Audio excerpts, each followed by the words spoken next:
समय हम खड़े हैं शाहजहांपुर से होकर गुजरने वाले गंगा एक्सप्रेस वे पर और ये गंगा एक्सप्रेस वे मेरठ से चलकर प्रयागराज को जोड़ता है, जिसकी लंबाई 594 किलोमीटर है। खास बात यह है कि इसी गंगा एक्सप्रेस वे पर आज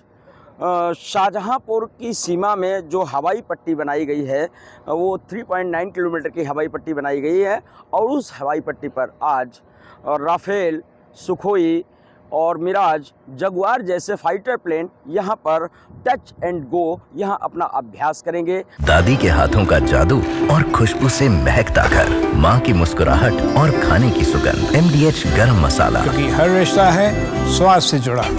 इस अभ्यास को देखने के लिए यहाँ स्कूली बच्चे, NCC cadets, scout guide cadets, इसके साथ साथ में जो भी गणमान्य व्यक्ति हैं उनको सबको यहाँ पर आमंत्रित किया गया है। बहुत चाक चौबंद व्यवस्थाएं यहाँ पर की गई हैं। सुरक्षा की दृष्टि से अगर देखा जाए तो पूरे जो हवाई पट्टी है उसको बैरिकेड किया गया है और बैरिकेड करने के साथ साथ में सुरक्षा कर्मियों की जगह जगह तैनाती की गई है। एयरफोर्स ने इसको अपने अंडरटेकिंग ले रखा है। नो फ्लाइंग जोन इसको घोषित किया गया है। इसके साथ साथ में इस समय जो पाकिस्तान और हिंदुस्तान की जो गहमा गहमी चल रही है उसके लिए अगर देखा जाए, उस दृष्टिकोण से अगर देखा जाए तो ये हवाई पट्टी अपने आप में बहुत महत्वपूर्ण है और जो यहाँ अभ्यास होने वाला है वो भी बहुत महत्वपूर्ण है, क्योंकि इस हवाई पट्टी से दिन और रात यानी किसी भी समय आपातकाल लैंडिंग भी हो सकती है और यहाँ से टेक ऑफ यानी उड़ान भी भरी जा सकती है। तो ये हवाई पट्टी अपने आप में महत्वपूर्ण हवाई पट्टी है और यहाँ पर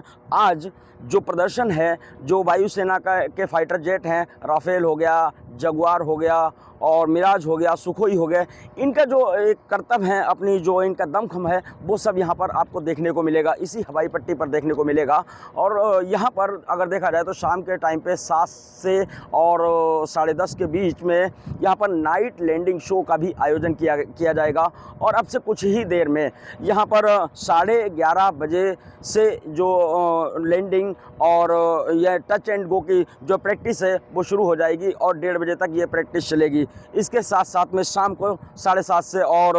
10:30 के बीच में यहाँ नाइट लैंडिंग शो, वो भी अपने आप में उसके अद्भुत नज़ारा होगा और इस ऐतिहासिक पल के साक्षी बनेंगे शाहजहांपुर के जनपदवासी। इसके साथ साथ में कल यानी 3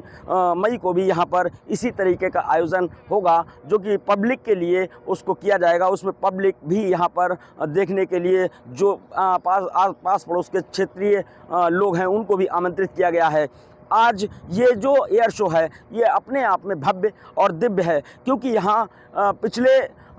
15 दिन से भी अधिक समय से 1 महीने से यहाँ पर लगभग तैयारियां चल रही थी, जिसको लेकर के जिला प्रशासन, शाहजहांपुर जिलाधिकारी धर्मेंद्र प्रताप सिंह, पुलिस अधीक्षक राजेश द्विवेदी के साथ साथ में वायुसेना के अधिकारियों ने दिन रात एक करके कड़ी मेहनत से इस पूरी व्यवस्था को, आज के ऐतिहासिक पल को जो चीज़ें यहाँ पर चाहिए थी, जो भी तैयारियां थी उनको अंतिम रूप दिया है और अब जो यहाँ पर फाइटर प्लेन आएंगे, उड़ान भरेंगे और यहाँ पर उतरेंगे तो उसका साक्षी शाहजहांपुर बनने वाला है। सामरिक दृष्टिकोण से भी अगर देखा जाए तो ये हवाई पट्टी अपने आप में बहुत महत्वपूर्ण हो जाती है, क्योंकि नेपाल से सटी हुई सीमा है और यहाँ से 250 किलोमीटर की दूरी पर नेपाल स्थित है और चाइना भी लगभग पास में ही है। तो इस दृष्टिकोण से भी इस हवाई पट्टी का अपने आप में एक बहुत महत्वपूर्ण रोल होने वाला है, क्योंकि यहाँ पर जो फाइटर प्लेन है, जो फाइटर जेट हैं यहाँ पर वायुसेना के, वो आपातकाल लैंडिंग और अपने कर्तव्य दिखाएंगे। शाहजहांपुर से TV 9 भारतवर्ष के लिए अरविंद त्रिपाठी। ये है सीक्रेट रेसिपी MDH का जीरा सब्ज जलजीरा मसाला।